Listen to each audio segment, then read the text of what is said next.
Quelle est la dernière fois où tu t'es arrangé pour avoir une matinée dans tes vacances, dans ton temps libre? Tu dis, de 8h jusqu'à 13h, je suis dans la prière. Les téléphones ne sonnent pas. Mes enfants ne viennent pas m'embêter. Je suis dans la prière. Deuxième définition de la prière, d'après le verset 6, c'est chercher la face de Dieu. Alléluia. Chercher la face de Dieu. Chercher la face de Dieu. Nous sommes dans un monde où les gens n'ont pas le temps pour la prière. Tout ce que les gens veulent, c'est courir à un prophète, courir à une prophétesse. Dis-moi, raconte-moi, pourquoi ceci m'arrive, pourquoi cela m'arrive, qui m'a fait comme ça, qui m'a envoûté, qui m'a ensorcelé. Alléluia. Les gens sont plus en train de chercher la face de prophète et de prophétesse que la face de Dieu. Alléluia. Alléluia. Ça c'est une caractéristique des temps de la fin. Caractéristique des temps de la fin. La Bible dit qu'au dernier jour, les gens se donneraient une foule de docteurs pour qu'on leur dise des choses agréables. C'est dans votre Bible. Foule de docteurs et foule de prophètes et de prophétesses. Oh Jésus. Oh Jésus. Oh gloire à ton nom. Disons la prière. Disons la prière. Définition de la prière, c'est invoquer Dieu. Invoquer le nom de Dieu. Célébrer le nom de Dieu. Définition de la prière, c'est chercher Dieu.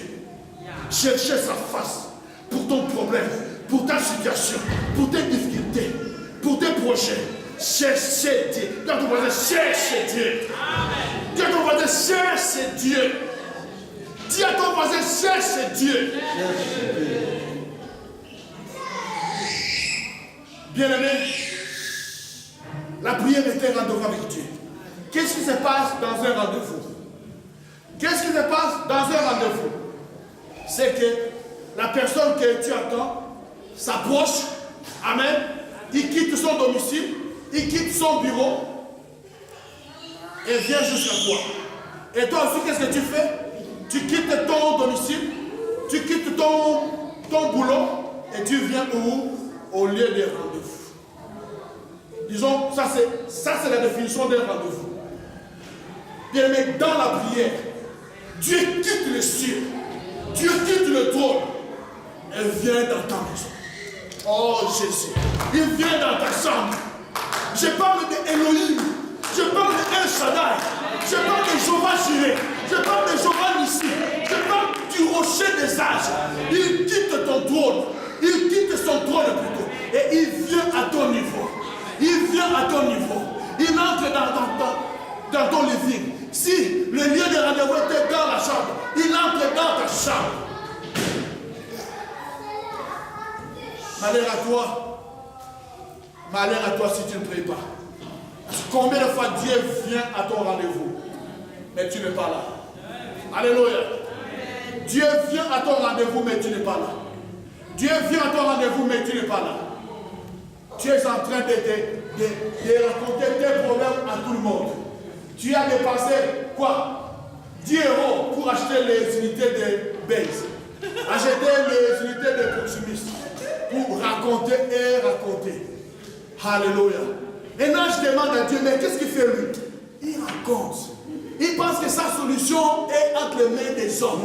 Il pense que sa solution viendra du monde. Alléluia. Mais je suis là, à son rendez-vous. Il n'est pas là.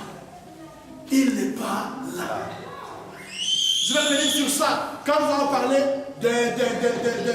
d'une autre dimension dans la prière, c'est l'organisation de la vie de prière. Surtout si tu as un temps fixe où tu dois rencontrer Dieu. Un temps fixe. D'où l'importance d'avoir un temps fixe. Parce que Dieu va respecter ces temps-là. Si Dieu sait que tu pries à 6 h du matin, maman Marie, à 6 h du matin, Dieu est là. Alléluia. Vous n'avez jamais vu. Alléluia. Je vais descendre sur terre. Alléluia. Un moment où un autre, le cœur de chacun d'entre nous a battu. Surtout, je parle des cœurs des adultes. Maman, à l'époque quand tu étais fiancé et que vous avez rendez-vous avec notre frère. Alléluia. en retard. Ton corps commence à chauffer. Tu commences à te poser des questions. Alléluia. Tu te demandes, qui l'a? Oh Jésus. Qui l'a empêché quelque part? Qui l'a retenu quelque part? Parce que quand tu regardes la montre, frère, quand tu as rendez-vous avec l'acheteur que je ne cite pas, oh Jésus, aie pitié, Dieu de miséricorde, et que la montre tourne, la montre tourne, la montre tourne, 10 minutes, 15, 20, 30, et tu te dis non, je pense qu'il y a quelqu'un qui va faire un coup de tout. Alléluia. Parce que ce n'est pas possible. Elle devait être là. Et dans les chèques de GSM, elle ne téléphone même pas. Alléluia. Alléluia. Laissez-moi vous dire une chose. Que si les hommes sont anxieux, sont stressés pour rencontrer la personne au lieu des rendez-vous, à combien plus forte raison pensez-vous que Dieu le sera? Alléluia. Dieu est souvent à nos rendez-vous, mais nous ne sommes pas là. Il vient et il fait demi-tour. Il dit peut-être demain, il va respecter l'heure. Il vient encore, tu n'es pas là. Il dit, mais j'ai un paquet pour lui. Alléluia. J'ai un paquet pour lui. J'ai une bénédiction. J'ai une solution. Mais toi, tu n'es pas là. Ils ont leur rendez-vous. Ils ont la prière est un rendez-vous. La prière est un rendez-vous avec Dieu. Avec Dieu. Maintenant, nous disons que c'est un rendez-vous avec Dieu. Il y a une seule chose qui l'empêche. Il y a quelque chose qui appauvrit la vie de prière des gens. Il y a quelque chose qui empêche les gens d'être à l'aise d'entrer dans la présence de Dieu. Cette chose s'appelle le péché. Disons le péché. Le péché. Nous allons voir un exemple dans la Bible de quelqu'un que le péché a empêché de voir la face de Dieu. Allons dans Genèse, s'il vous plaît. Le livre de Genèse. Genèse chapitre 3. Versets 6 à 10. Genèse chapitre 3. 6 à 10. La femme vit que l'arbre était bon à manger et agréable à la vue, et qu'il était précieux pour ouvrir l'intelligence. Elle prit de son fruit et en mangea. Elle en donna aussi à son mari qui était auprès d'elle et en mangea. Et il en mangea. Les yeux de l'un et de l'autre s'ouvrirent. Ils connurent qu'ils étaient nus et ayant cousu des feuilles de figuier, ils s'enfirent des ceintures. Alors ils entendirent la voix de Dieu qui parcourait le jardin vers le soir. Et l'homme et sa femme se cachèrent loin de la face de Dieu, au milieu des arbres du jardin. Mais l'Éternel Dieu appela l'homme et lui dit, où es-tu? Il répondit, j'ai entendu ta voix dans le jardin. J'ai eu peur parce que je suis nu et je me suis caché. Et l'Éternel Dieu dit, qui t'a appris que tu es nu? Est-ce que tu as mangé de l'arbre dont je t'avais défendu de manger? Alléluia. Alléluia. Peuple de Dieu, dès le moment où l'homme a péché, le péché est devenu une barrière, un voile devant Dieu. L'homme a commencé à fuir Dieu. L'homme a commencé à se cacher. Dieu vient au lieu des rendez-vous comme je vous ai dit. Et soulignez bien, l'un des rendez-vous que l'homme avait, que Dieu avait avec l'homme était précis. Le soir. Alléluia. Dieu est venu le soir au lieu des rendez-vous. C'est là qu'il rencontre toujours Adam et Ève. Alléluia. Dieu vient là-bas, ils ne sont pas là. Tiens, où est-ce qu'ils sont? Il appelle. Il appelle.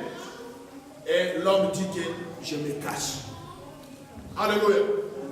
Bien-aimé, quand tu laisses le péché dominer en toi, quand tu as ouvert la porte au péché, sache que tu ne seras plus à l'aise de te présenter devant Dieu. Alléluia. Tu vas commencer à fuir la présence de Dieu. Chez toi, ta vie de prière va s'appauvrir. Si tu passais 2 heures dans la prière, tu vas commencer à passer 5 minutes. Juste pour garder une bonne conscience que je prie toujours. Alléluia. Mais toi-même, tu sais au fond de toi. Adam savait au fond de lui que non. Mes mains ne sont plus innocentes. Mon cœur n'est plus pur. Il a commencé à fuir Dieu et à se cacher. Quand tu laisses le péché dominer dans ta vie, venir à l'église sera un problème pour toi. Alléluia. Parce que tu sais qu'il y aura un moment de confession des péchés. Parce que tu sais que le centre de restauration et missionnaire de Bruxelles va parler de la sainteté.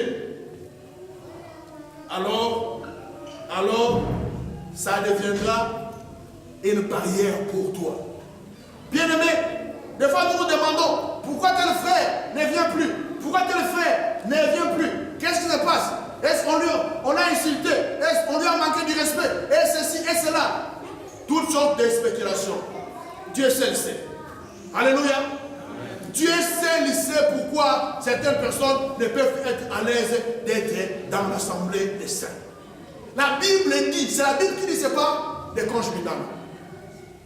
Les méchants ne résistent pas dans l'assemblée des saints. C'est la Bible qui le dit. Les méchants ne résistent pas dans l'assemblée des saints. Certaines personnes, à cause de leurs impudicités, à cause de leurs adultères, à cause de leur pornographie, à cause de leur fréquentation, parce qu'ils ont été hier dans une boîte, ils ont été hier, je ne sais où, ils ne peuvent pas venir à l'église. Alléluia. Ils ne peuvent pas venir à